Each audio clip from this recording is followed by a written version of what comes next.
kisah sengsara Tuhan kita Yesus Kristus menurut Yohanes.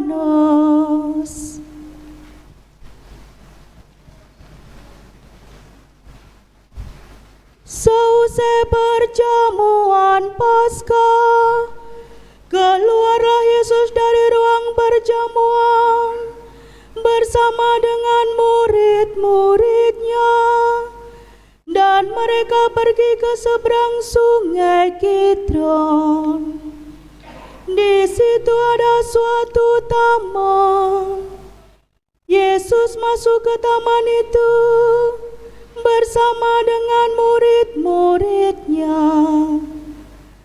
Yudas yang mengkhianati Yesus tahu juga tempat itu, karena Yesus sering berkumpul di situ dengan murid-muridnya.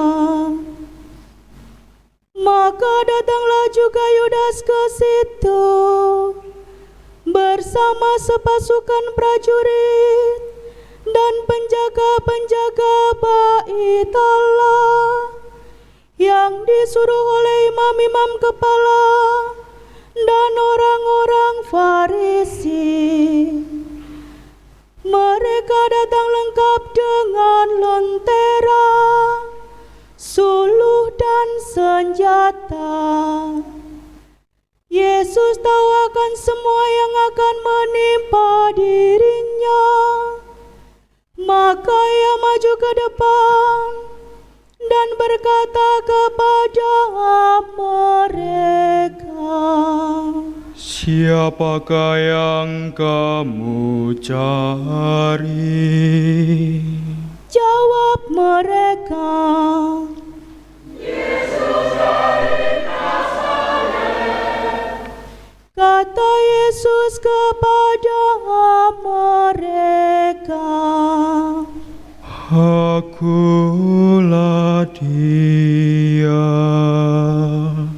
Yudas yang mengkhianati Yesus berdiri juga di situ bersama-sama mereka.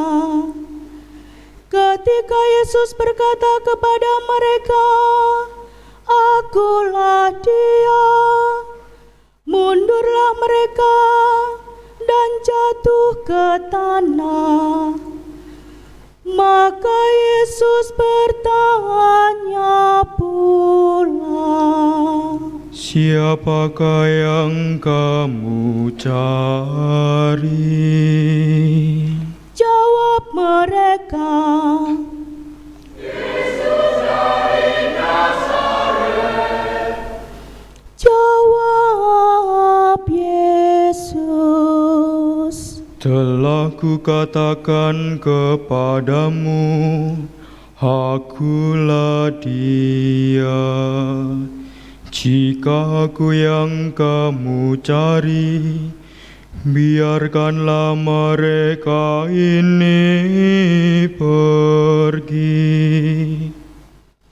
Demikianlah terjadi supaya genaplah firman yang telah dikatakannya, "Dari mereka yang kau serahkan kepadaku, tidak seorang pun yang kubiarkan hilang."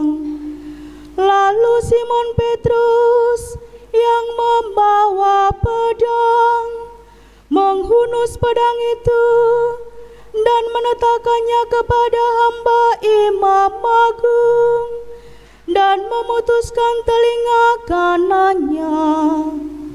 Nama hamba itu Malkus. Kata Yesus kepada Petrus, "Sarungkanlah pedangmu itu.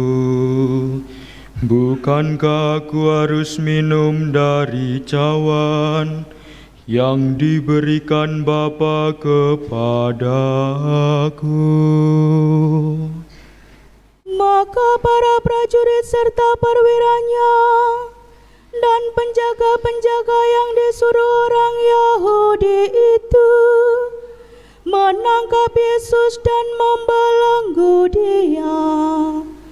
Lalu mereka membawa Yesus mula-mula kepada Hanas, karena Hanas adalah mertua Kayafas, yang pada tahun itu menjadi imam agung.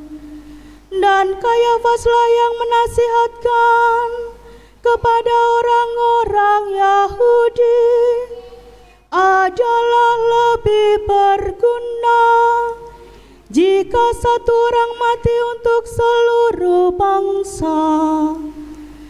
Simon Petrus dan seorang murid lain mengikuti Yesus. Murid itu mengenal imam agung, dan ia masuk ke halaman istana imam agung itu. Tetapi Petrus tinggal di luar dekat pintu.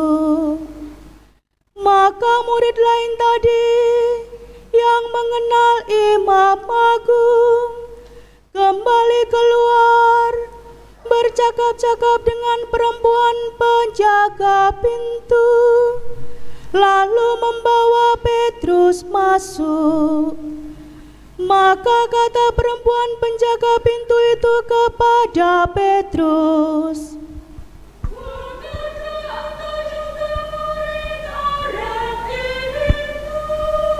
jawab Petrus, bukan.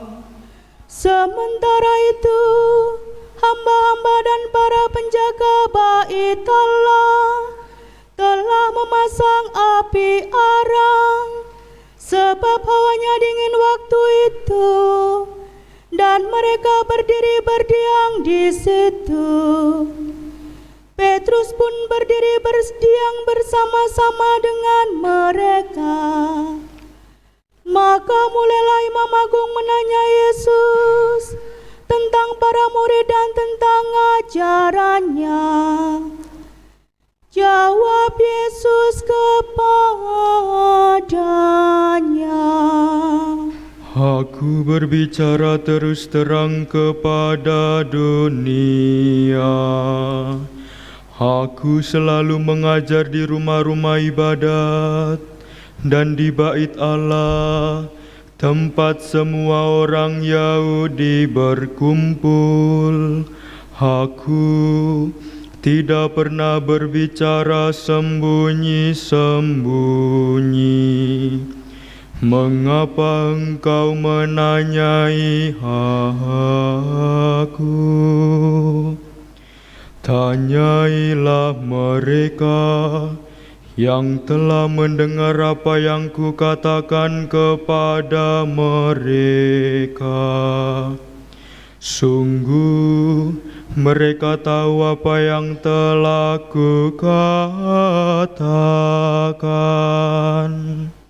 Ketika Yesus berkata demikian, seorang penjaga yang berdiri di situ menampar muka Yesus sambil berkata, Begitukah jawabmu kepada imam agung?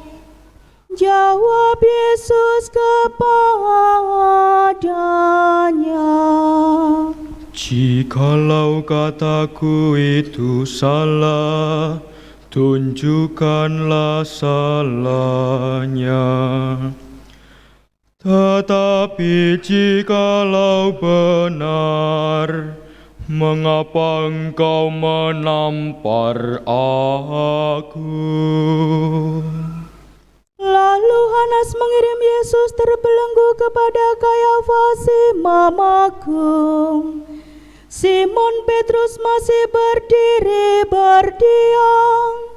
Kata orang-orang itu kepadanya,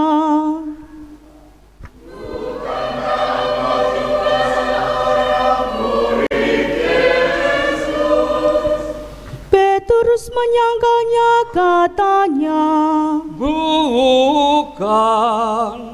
salah seorang hamba imam agung, keluarga dari hamba yang telinganya dipotong Petrus, berkata kepadanya, Bukankah engkau kuliah di taman itu? bersama dengan Yesus. Maka Petrus menyangka lagi, dan ketika itu berkokoklah ayam. Keesokan harinya, mereka membawa Yesus dari istana Kayafas ke gedung pengadilan.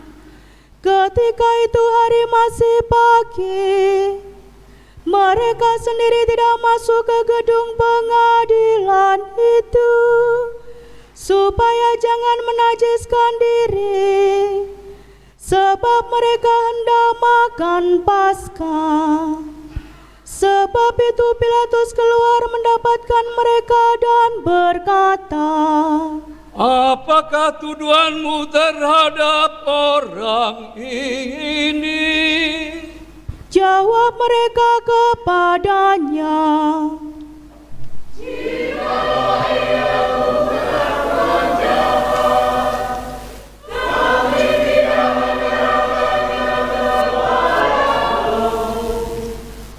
kata Pilatus kepada mereka, ambillah dia dan hakimilah dia menurut hukum Tauratmu. kata orang-orang Yahudi itu.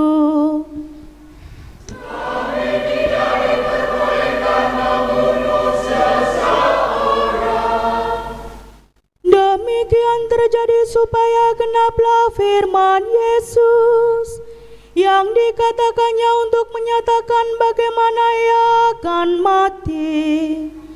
Maka kembalilah Pilatus ke dalam gedung pengadilan, lalu memanggil Yesus dan berkata kepadanya, Engkau inikah raja orang Yahudi?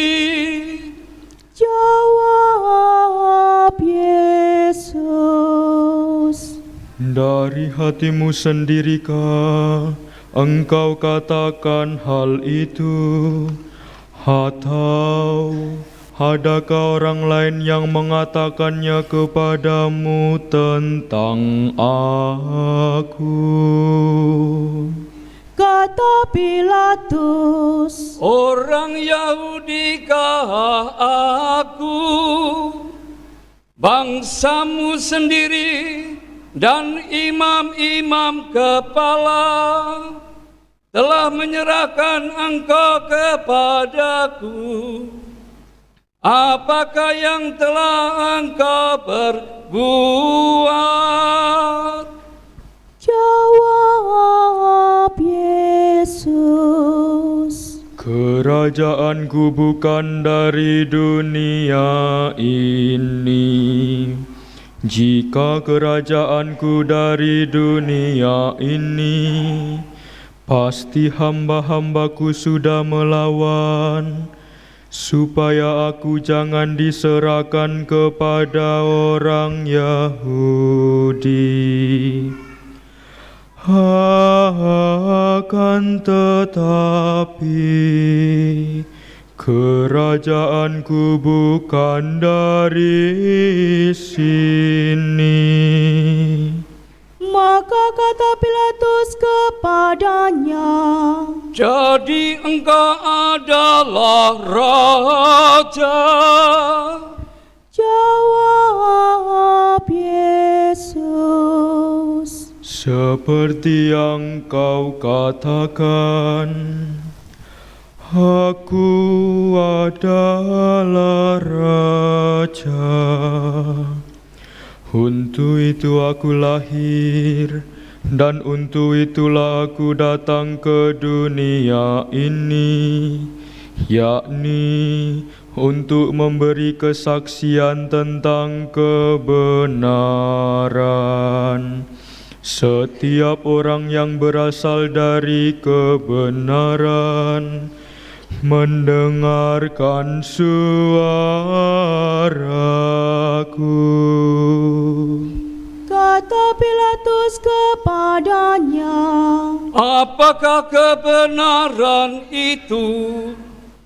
Sesudah mengatakan demikian, Pilatus keluar lagi mendapatkan orang-orang Yahudi dan berkata kepada mereka, Aku tidak mendapati kesalahan apapun padanya, tetapi padamu ada kebiasaan bahwa pada hari raya Paskah aku membebaskan seorang bagimu.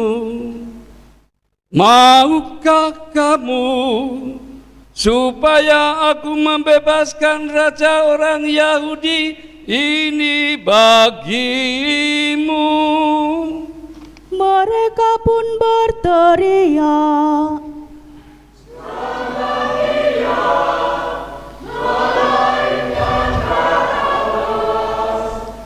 Barabas adalah seorang penyamun. Lalu Pilatus mengambil Yesus dan menyuruh orang menyesah dia. Prajurit-prajurit menganyam sebuah mahkota duri dan menaruhnya di atas kepala Yesus. Mereka mengenakan jubah ungu padanya dan sambil maju ke depan mereka berkata,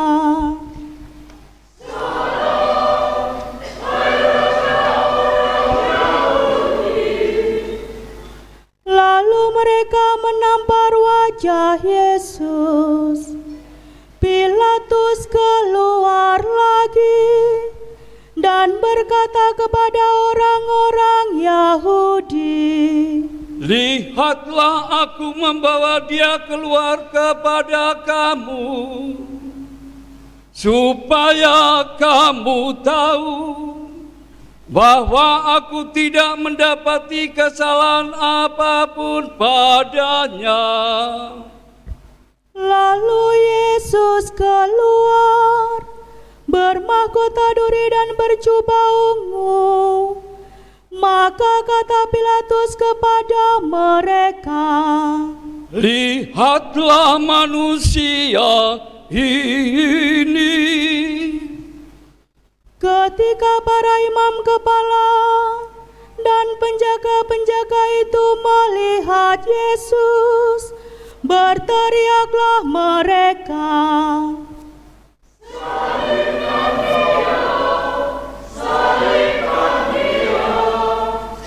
Kata Pilatus kepada mereka, Ambil saja sendiri dan salibkanlah dia, sebab aku tidak mendapati kesalahan apapun padanya.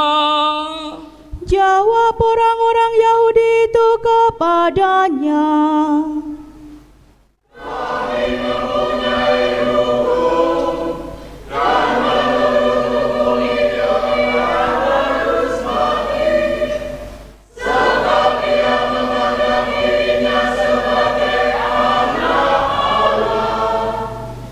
Ketika Pilatus mendengar perkataan itu, bertambah takutlah ia.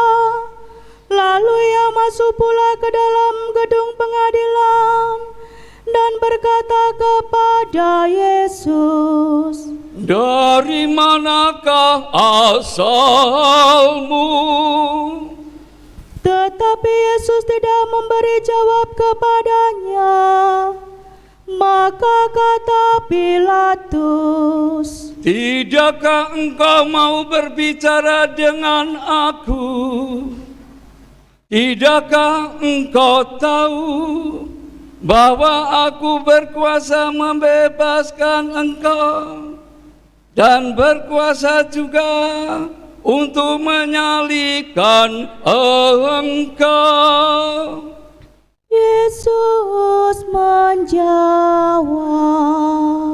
Engkau tidak mempunyai kuasa apapun terhadap aku, jikalau kuasa itu tidak diberikan dari atas.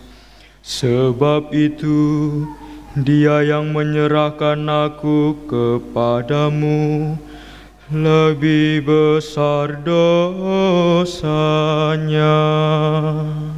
Sejak itu, Pilatus berusaha untuk membebaskan Yesus, tetapi orang-orang Yahudi berteriak,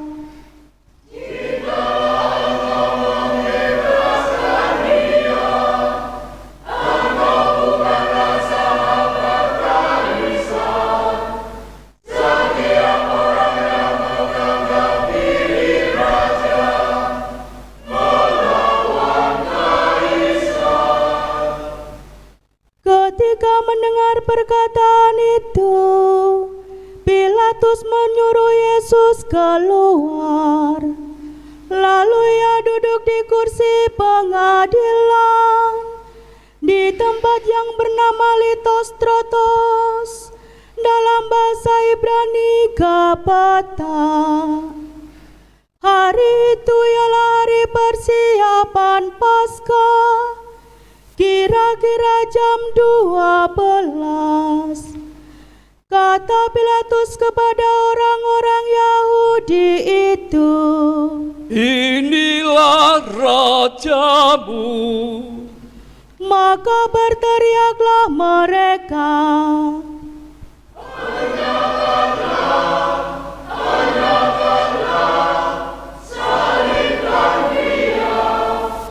kata Pilatus kepada mereka, Haruskah aku menyalibkan rajamu? jawab imam-imam kepala,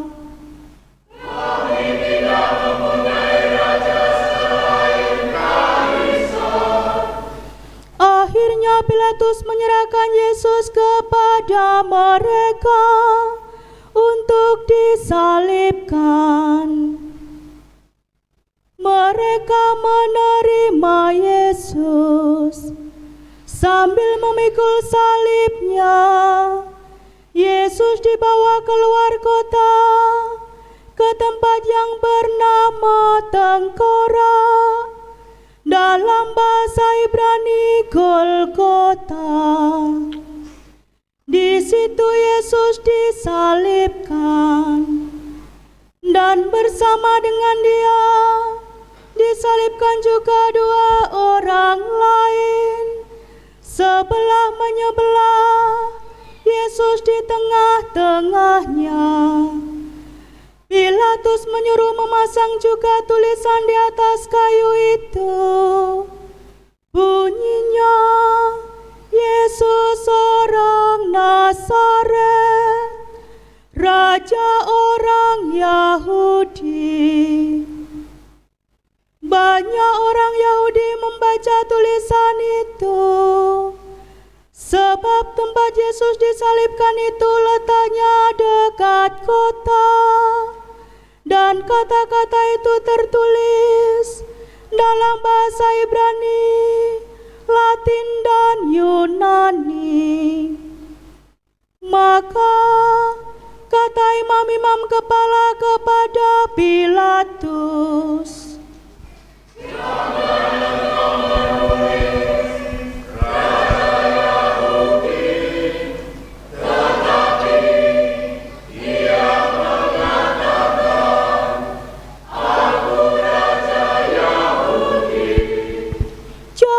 Pilatus, Apa yang kutulis tetap tertulis.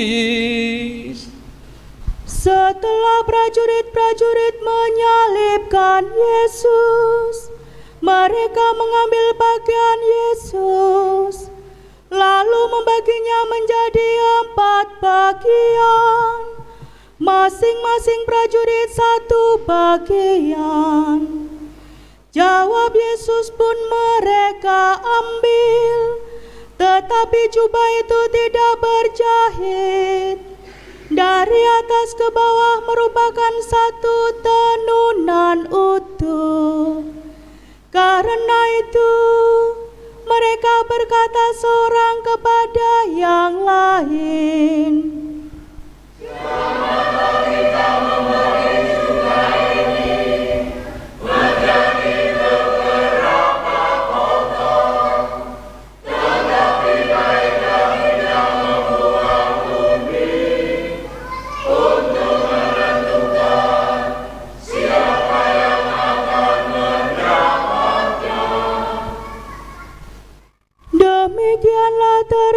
terjadi, supaya genaplah yang ada tertulis dalam kitab suci. Mereka membagi-bagi pakaianku di antara mereka dan membuang undi atas jubahku. Hal itu telah dilakukan oleh prajurit-prajurit itu. Di dekat salib Yesus berdirilah ibu Yesus dan saudara ibunya, Maria istri Kleopas dan Maria Magdalena. Ketika Yesus melihat ibunya dan murid yang lain ia kasih di sampingnya, berkatalah ia kepada ibunya, Ibu,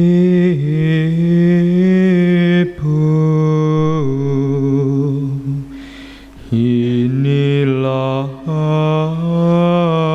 anakmu. dan kemudian katanya kepada murid itu, Inilah ibumu. dan sejak saat itu murid itu menerima Maria di dalam rumahnya. Sesudah itu, karena Yesus tahu bahwa segala sesuatu sudah selesai, berkatalah ia, supaya genaplah yang ada tertulis dalam kitab suci. Aku haus. Di situ ada suatu buli-buli penuh anggur asam. Maka mereka mencucukkan bunga karang pada sebatang hisop, mencelupkannya dalam anggur asam itu, lalu mengunjukkannya ke mulut Yesus. Sesudah meminum anggur asam itu, berkatalah Yesus, Sudah selesai.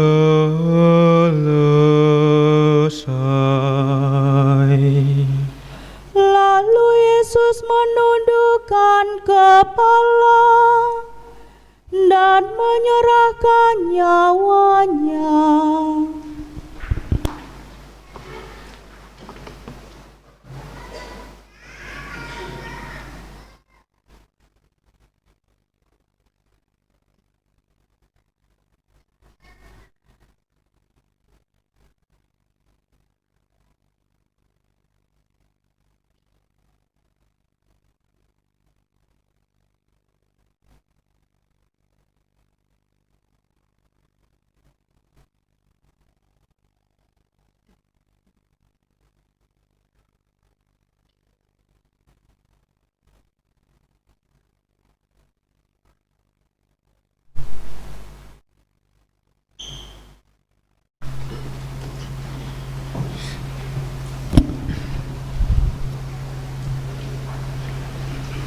Karena hari itu adalah hari persiapan Paskah, dan supaya pada hari Sabat mayat-mayat itu tidak tinggal tergantung pada kayu salib, sebab Sabat itu adalah hari yang besar. Maka datanglah orang-orang Yahudi kepada Pilatus dan meminta kepadanya supaya kaki orang-orang itu dipatahkan dan mayat-mayatnya diturunkan.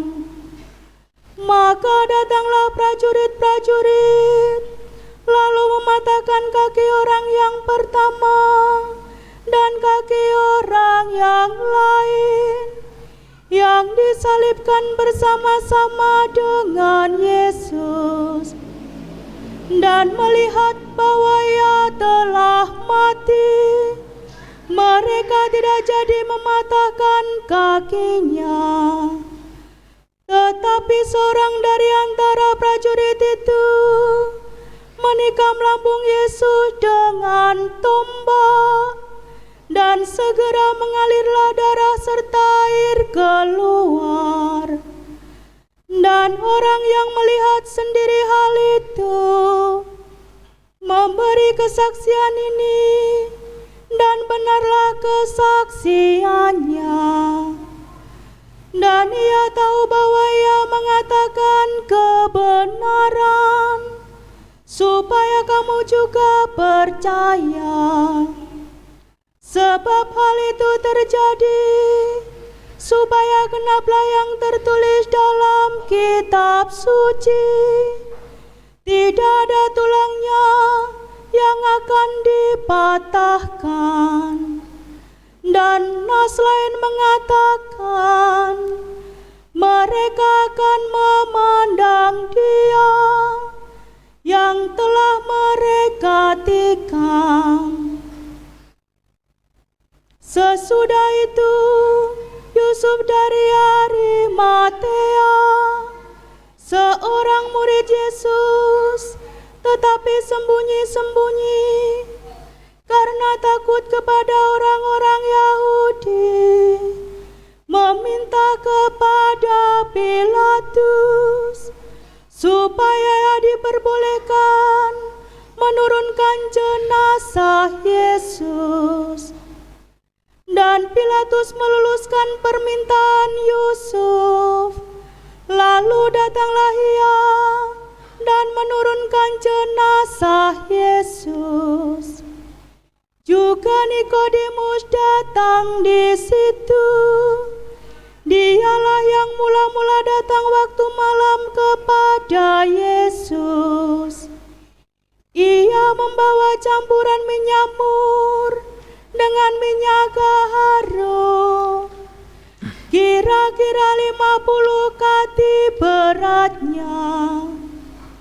Mereka mengambil jenazah Yesus, mengapaninya dengan kain lenan, dan membubuinya dengan rempah-rempah, menurut adat pemakaman orang Yahudi.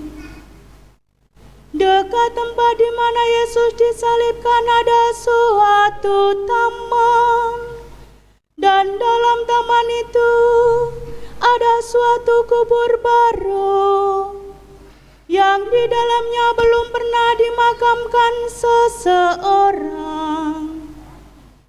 Karena hari itu hari persiapan Paskah orang Yahudi, sedang kubur itu tidak jauh letaknya, maka mereka membaringkan jenazah Yesus di situ.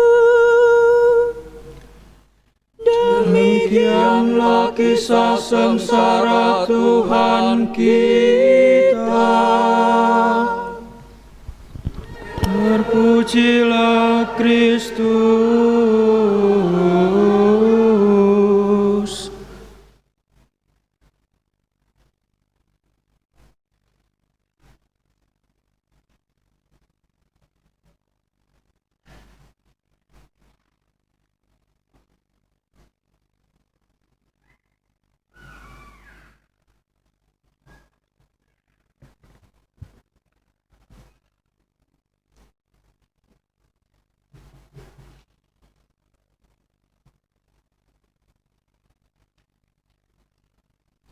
Saudara-saudariku yang terkasih, selamat sore,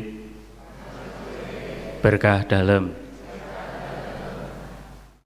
Paus Yohanes Paulus yang kedua pernah menulis surat apostolik yang berjudul Salvi Vici Doloris, penderitaan yang menyelamatkan, tentang makna Kristiani, penderitaan manusia. Saudara-saudaraku yang terkasih, kita baru saja mendengar kisah sengsara Tuhan kita Yesus Kristus Dan dalam surat apostolik tadi, Yohanes Paulus II menerangkan bahwa dalam penderitaannya Kristus menghayati solidaritasnya yang total dengan kita manusia. Dalam penderitaan itu kita dapat berbagi solidaritas kita dengan Kristus, karena Kristus adalah hidup kita. Penderitaan yang dipikul Kristus adalah akibat dosa kita. Tetapi Ia mau memikul akibatnya, bukan menghindarinya. Dengan memikul sepenuhnya, Ia menerima akibat dosa manusia dan menanggungnya. Yesus melakukan itu semua atas dasar cintanya yang besar kepada kita manusia. Bukan hanya Ia sekedar mau menebus kita, melainkan karena Ia ingin menyatukan kita manusia dengan dirinya, agar Ia ikut mengalami apa yang kita alami. Dengan berbagi kasih, berbagi dan ambil bagian dalam penderitaan dalam kasih inilah Ia memulihkan kembali hubungan kita dengan manusia, dengan Allah, karena hilang akibat dosa-dosa kita. Saudara-saudaraku yang terkasih, Yohanes Paulus II menegaskan bahwa makna penderitaan yang itu telah total berubah secara mendasar berkat inkarnasi, yaitu Allah menjadi manusia. Dan apabila terlepas dari inkarnasi itu, penderitaan kita hanya akibat dosa. Sebab apabila lepas dari Kristus, hubungan dan kasih kita kepada sesama hanya ada menurut pandangan dan keinginan kita masing-masing. Tetapi bila kita sadar bahwa ada inkarnasi, Allah telah menjadi manusia yang hadir dalam diri Yesus Kristus, maka kita akan melihat dan melaksanakan kasih kita dalam kesatuan dan solidaritas kita sebagai anggota tubuh Kristus yang satu. Karena itu, menjadi bagian dari tubuhnya, maka kita berbagi dalam kebahagiaan maupun dalam penderitaan kita dan sama kita, agar kita selalu bersatu bersama dengan Kristus. Maka penderitaan yang harus kita alami dan kita pikul merupakan ungkapan penebusan kita oleh dan bersama Kristus. Sebab penderitaan kita menjadi penderitaan Kristus sendiri, dan demikian menjadi penebusan kita. Namun kenyataannya, saudara-saudariku yang terkasih, kita ini lebih mengeluh kalau kita mengalami penderitaan. Susah sedikit kita mengeluh. Tadi siang waktu kami berdua duduk di meja makan, lah yo wayahe Jumat Agung koyo dadak menderita bersama Kristus watuk flu. Wah, kayak menderitanya luar biasa. Lalu dalam hati saya terlontar kata-kata, ya, jenengan menderita karena flu dan batuk. Saya ini menderita sebagai anak. Mengapa? Di saat ibu saya harus menderita berbaring di rumah sakit, saya tidak bisa datang ngancani, nemeni, menghibur penderitaan, betul. Lalu saya kemarin waktu di Surabaya, biasanya kalau menjelang rekoleksi imam, menjelang misa krisma, pembaruan janji baptis, janji imamat, sembari menunggu sore hari kami biasanya kumpul lalu merebahkan ben rodo nek pas misa krisma itu tidak ngantuk. Teman sebelah itu njabil-njabil, "Nyapo Mas?" Merem. Saya menjawab, "Ya, lelah jiwa dan raga." Tetapi itu ungkapan setelah saya terbebas, bisa mengungkapkan apa yang menjadi dosa-dosa penyesalan. Di saat saya bisa menyatukan diri dengan apa yang dialami Tuhan Yesus, derita karena tidak bisa berbuat apa di saat ada orang yang menderita, orang yang kita kasih menderita. Dan seringkali apa yang terjadi? Diri kita kalau menderita itu nek iso deritanya itu dilemparkan pada orang lain. Nek perlu kita tepuk tangan orang lain yang menderita. Bahkan kita mengeluh, Tuhan, Tuhan, mengapa salib-Mu Kau berikan begitu besar hari ini? Mengapa salib itu membuatku terpuruk jatuh? Tak mampu aku menanggungnya. Serasanya bahwa salib kita adalah salib yang besar. Penderitaan kita adalah penderitaan yang besar. Saudara-saudaraku yang terkasih, surat Yohanes Paulus kedua mengingatkan kita bahwa penderitaan kita ini akan menjadi penderitaan yang sungguh luar biasa dalam Kristiani hidup kita di saat kita menyatukan dengan Kristus. Makanya di saat ada orang sakit, di saat ada menderita apapun beban hidupnya, bukan nasihat sing tabah ya, sing sabar, belgedes kalau mengatakan itu. Mengapa? Omong kosong, basa-basi. Tetapi sebagai orang Kristiani kita bisa mengatakan, mari kita berdoa, kita serahkan kepada Kristus yang menderita karena kita, karena dosa kita. Biarlah Tuhan Yesus mengangkat segala derita, mengangkat segala sakit, mengangkat segala dosa kita. Itulah yang tepat yang kita katakan kepada saudara-saudara kita yang menderita, bukan sing sabar ya. Nanti tiba saatnya kita dikatakan sabar, oh kowe ora tau ngrasakne. Itu yang seringkali kita rasakan, kita katakan di saat kita menderita, tapi orang lain menderita kita, oh sing sabar, gak usah sing. Tetapi di saat kita mengalami sendiri, lalu kita protes kepada orang yang mengatakan sabar. Saudaraku yang terkasih, Yohanes Paulus kedua, di saat dia memimpin gereja seluruh dunia, ia mengalami penderitaan yang sangat besar. Ia ditembak, dan setelah penembakan itu ia menderita lama. Namun dia menyatukan penderitaannya dan Kristus, dan ia datang ke penjara kepada orang yang menembaknya dan mengatakan, aku mengampuni engkau. Penderitaannya tidak habis.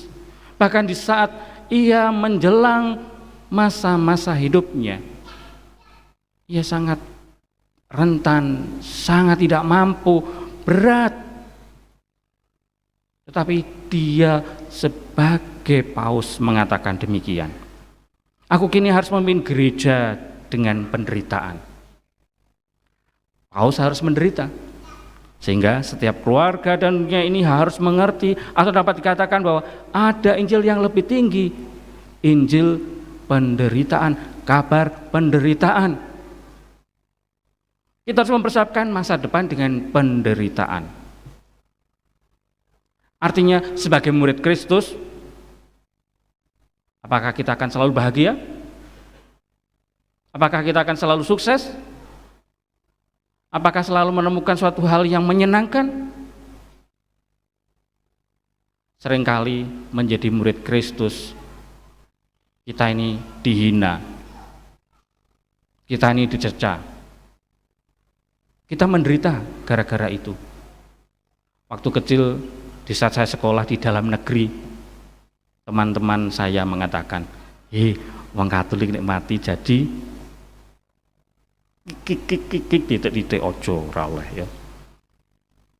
Nanti nek wong Katolik mati ku dipenteng.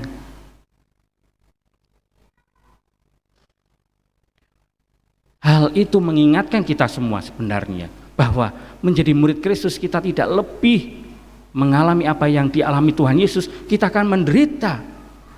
Tetapi penderitaan kita bukan penderitaan sendiri. Kristus yang lebih menanggung penderitaan kita. Karena apa? Ia mengasihi kita. Sehingga di dalam menjelang wafatnya, Yohanes Paulus II mengatakan, biarkanlah aku pergi ke rumah Bapa. Di saat ia mengalami penderitaan yang begitu besar, ia mengalami beban yang berat karena dia pertama-tama ditembak, kesehatannya sudah menurun, ia lemah, rentan, dan sekali lagi ia bisa mengatakan itu karena apa? Menyatukan penderitaan dengan Kristus. Penderitaan Kristus adalah salib yang selalu kita lakukan dalam setiap hidup.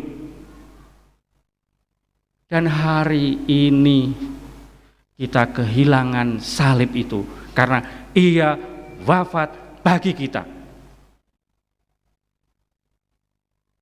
Awal kita tidak mengawali dengan tanda salib, dan nanti pun tidak diakhiri dengan salib, karena Sang Penyelamat kita telah wafat demi kita manusia yang penuh dosa dan salah. Apakah begitu saja selesai? Saudaraku yang terkasih,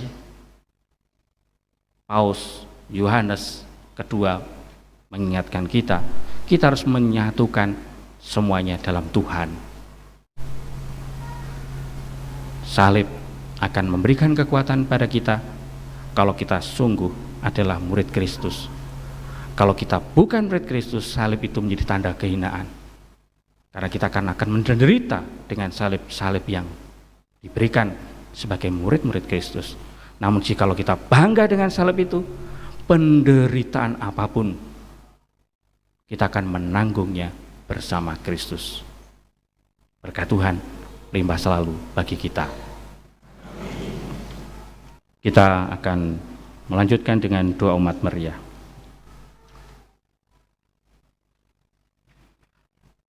Saudara-saudara terkasih, marilah kita berdoa untuk gereja kudus Allah, supaya Allah dan Tuhan kita berkenan menganugerahkan damai kepadanya dan mempersatukan dan melindunginya di seluruh dunia, dan supaya Ia membantu kita memuliakan Allah, Bapa yang Maha Kuasa, dalam suasana hidup yang tenang dan damai.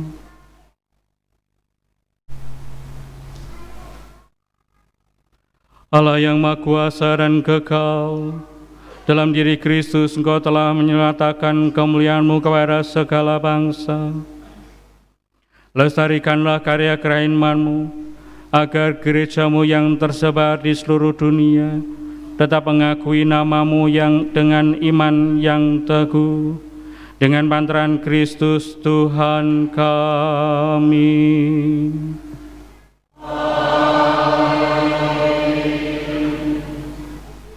Marilah kita berdoa pula untuk Bapa Suci kita Fransiskus, supaya Allah dan Tuhan kita yang telah memilih dia menjadi uskup bagi gereja kudusnya, memberi dia kesehatan dan kekuatan untuk memimpin umat kudus Allah.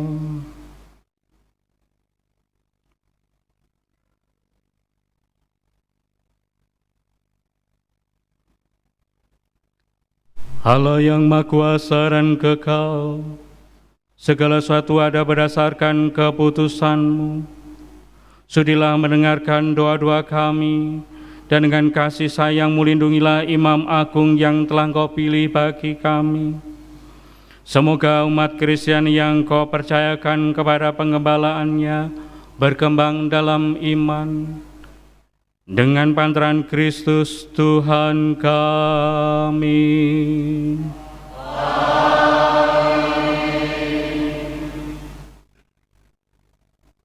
Marilah kita berdoa pula untuk uskup kita Vincentius, untuk semua imam diakon di seluruh dunia, dan untuk segenap umat beriman.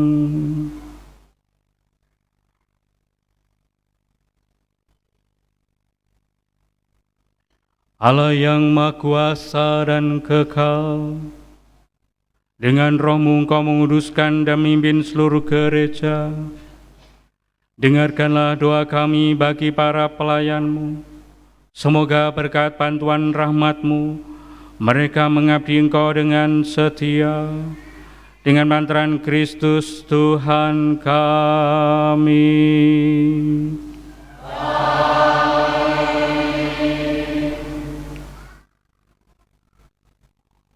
Marilah kita berdoa pula untuk calon baptis kita,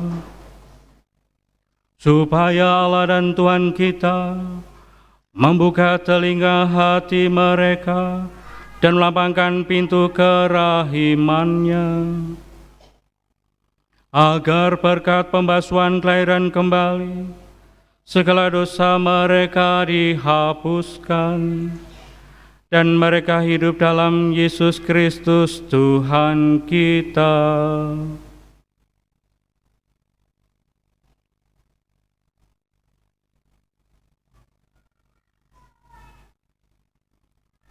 Allah yang Maha Kuasa dan Kekal, Engkau selalu menyuburkan gereja-Mu dengan anggota-anggota baru.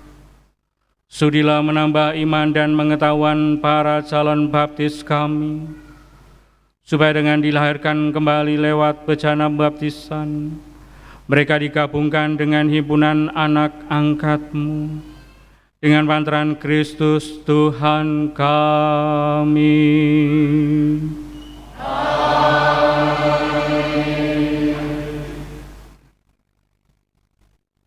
Marilah kita berdoa pula untuk semua saudara yang percaya akan Kristus, supaya mereka yang hidup dengan benar dihimpun, dijaga oleh Allah dan Tuhan kita dalam gereja-Nya yang esa.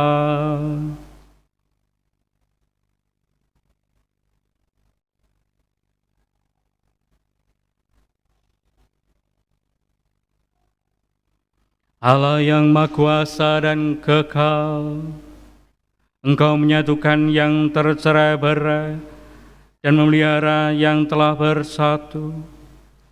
Pandanglah dengan rela kawanan domba putera-Mu, supaya mereka yang telah dikuduskan oleh satu baptisan tidak hanya dipadukan oleh keutuhan iman, tetapi juga disatukan oleh ikatan cinta, dengan pantaran Kristus Tuhan kami.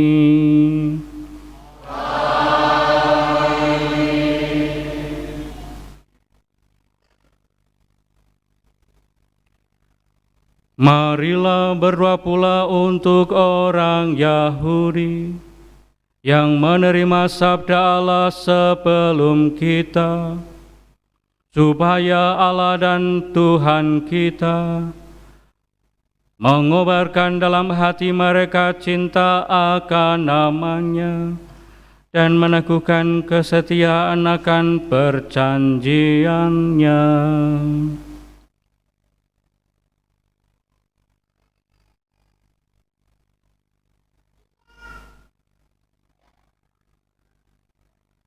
Allah yang Maha Kuasa dan Kekal, Engkau telah memberikan janji-Mu kepada Abraham dan keturunannya. Dengarkanlah dengan murah hati doa-doa gereja-Mu. Semoga umat pilihan-Mu yang pertama diperkenankan mencapai kepenuhan penebusan. Dengan pantaran Kristus Tuhan kami.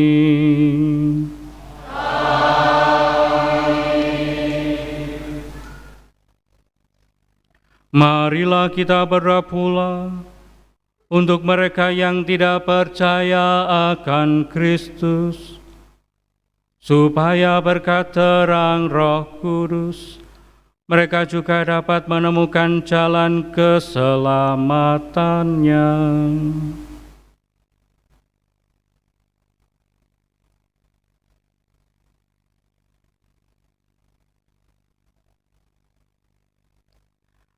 Allah yang Maha Kuasa dan kekal, bantulah mereka yang tidak mengasihi Kristus, agar dengan hidup jujur di hadapan-Mu, mereka menemukan kebenaran. Bantulah kami agar dengan semakin saling mengasihi dan semakin berhasrat memahami misteri kehidupan-Mu, kami menjadi saksi cinta-Mu yang lebih sempurna di dunia. Dengan pantaran Kristus Tuhan kami.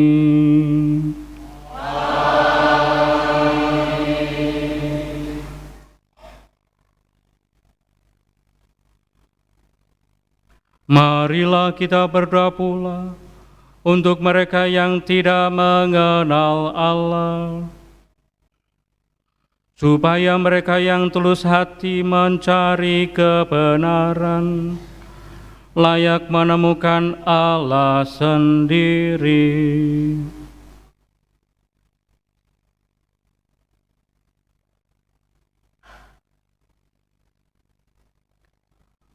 Allah yang Maha Kuasa dan kekal, Engkau telah menciptakan umat manusia sedemikian sehingga selalu berhasrat mencari Engkau dan baru merasa tenang ketika menemukan Dikau.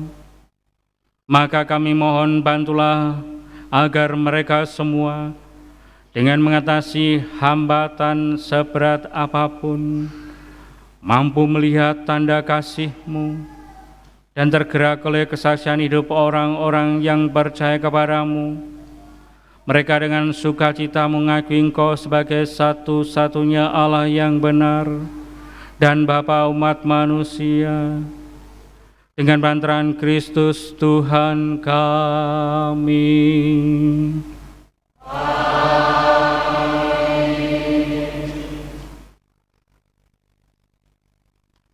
Marilah kita berdoa pula untuk semua pemimpin negara, supaya Allah dan Tuhan kita seturut kehendak-Nya mengarahkan budi dan hati mereka kepada damai dan kebebasan sejati bagi semua orang.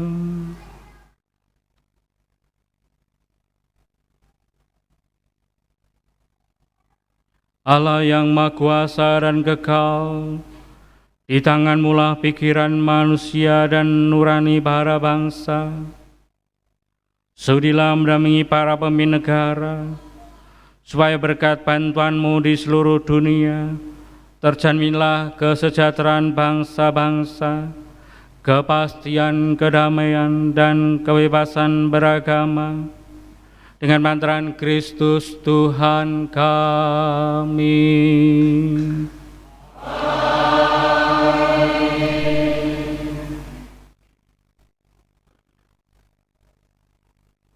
Saudara-saudara terkasih, mari kita berdoa kepada Allah, Bapa yang Maha Kuasa, supaya Ia membersihkan dunia dari kesesatan, melenyapkan penyakit, menjauhkan kelaparan, membuka penjara, mematahkan belenggu, melindungi musafir, mengantar pulang pengungsi, menyembuhkan orang yang sakit, dan menyelamatkan orang yang meninggal.